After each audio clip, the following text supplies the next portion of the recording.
एसएसटीपी classes में स्वागत है बच्चों। आप सभी कैसे हैं? अभी आप 12वीं इतिहास चैप्टर 4 विचारक विश्वास और इमारतें पढ़ रहे हैं। आज मैंने बहुत ही महत्वपूर्ण प्रश्न लिया है। स्तूप क्यों और कैसे बनाए जाते थे, चर्चा कीजिए। बहुत ही इंपॉर्टेंट प्रश्न है, 9वां प्रश्न है। चलिए बच्चों उत्तर देखते हैं। स्तूप का अर्थ टीला होता है। स्तूप थूप पाली शब्द से निकला है। स्तूप किसे कहते हैं? गोलाकार आकृति जिसके अंदर महात्मा बुद्ध के अवशेष जैसे अस्थियां, दांत, नाखून या उसके द्वारा प्रयोग हुए सामान को गाड़ा जाता है, उसे ही स्तूप कहते हैं। इसकी जानकारी कहाँ मिलती है बच्चों?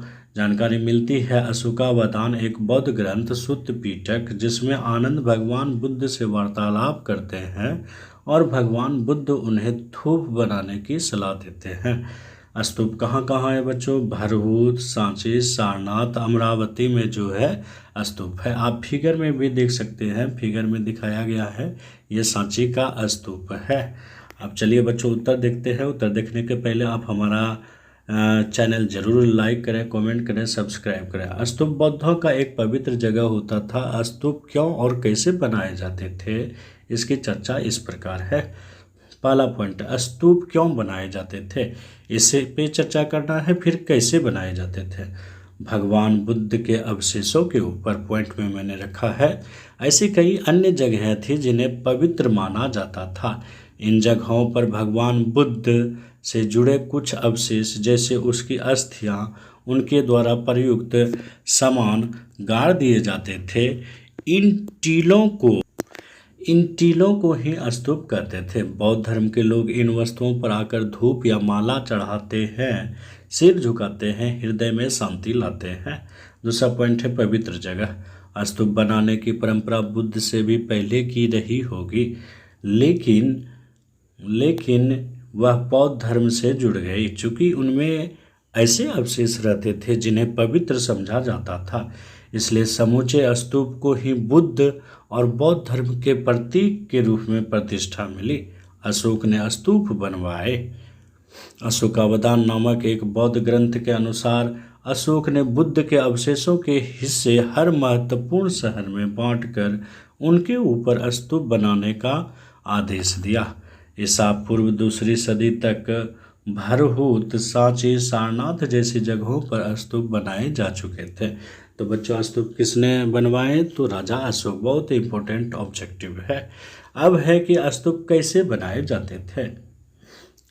दान से। पहला पॉइंट है दान से।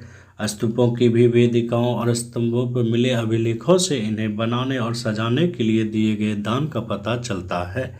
कुछ दान राजाओं के द्वारा दिए गए थे, जैसे सातवाहन वंश के राजा, तो कुछ दान शिल्पकारों और व्यापारियों की श्रेणियों द्वारा दिए गए।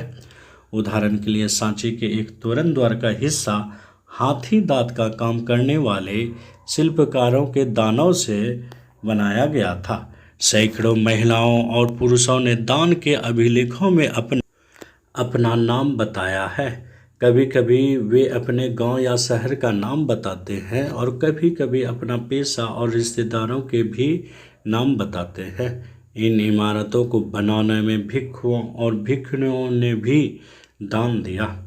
दूसरा पॉइंट है बच्चों स्तूप की संरचना। स्तूप का संस्कृत अर्थ में टीला होता है। इसका जन्म एक गोलार्ध लिए हुए मिट्टी के टीले से हुआ। गोलार्ध समझिए बच्चों, ये गोल, इसे मिट्टी के टीले से हुआ। बाद में इसे अंड कहा गया। फिगर में भी आप देख सकते हैं।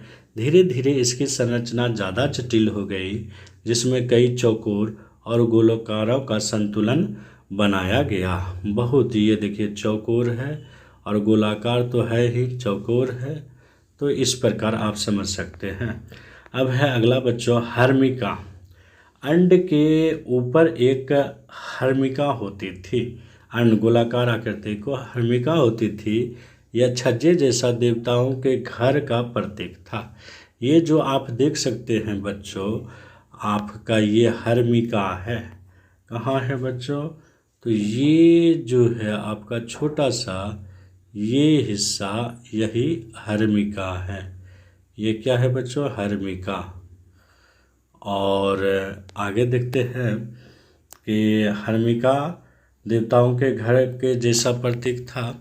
यष्टि। हर्मिका से एक मस्तूल निकलता था जिसे यष्टि कहते थे, जिस पर अक्सर एक छतरी लगी रहती थी। तो देखिए यष्टि किसे कहते हैं, यहाँ फिगर में समझिए बच्चों। ये आपका क्या था, हर्मिका, और ये जो है आपका छतरी टाइप का, ये ही यष्टि था। ये ही क्या था बच्चों, यष्टि था। चलिए आगे देखते हैं बच्चों। हर्मिका से एक मस्तूल निकलता था जिसे यष्टि कहते थे, जिस पर अक्सर एक छतरी लगी रहती थी। ऐसा टाइप का जो रहता था, ये ही आपका यष्टि था। अगला, वेदिकाएं और तोरण द्वार। टीले के चारों ओर एक वेदिका होती थी जो पवित्र स्थल को सामान्य दुनिया से अलग करती थी। सांची और भरतपुर के प्रारंभिक स्तूप अलंकरण के सिवाय है इसके कि इनमें पत्थर की वेदिकाएं और त्वरण द्वार हैं। त्वरण द्वार मतलब दरवाज़ा, गेट। बहुत ही भव्य त्वरण द्वार बनाए जाते थे। ये पत्थर की वेदिकाएं किसी बांस के या काठ के घेरे के समान थी और चारों दिशाओं में खड़े तोरण द्वार पर खूब नक्काशी की गई थी। आप जो है शुरू में मैंने दिखाया था फिगर, ये कैसा लगा वीडियो कमेंट में हमें ज़रूर बतावे बच्चों। बहुत बहुत धन्यवाद।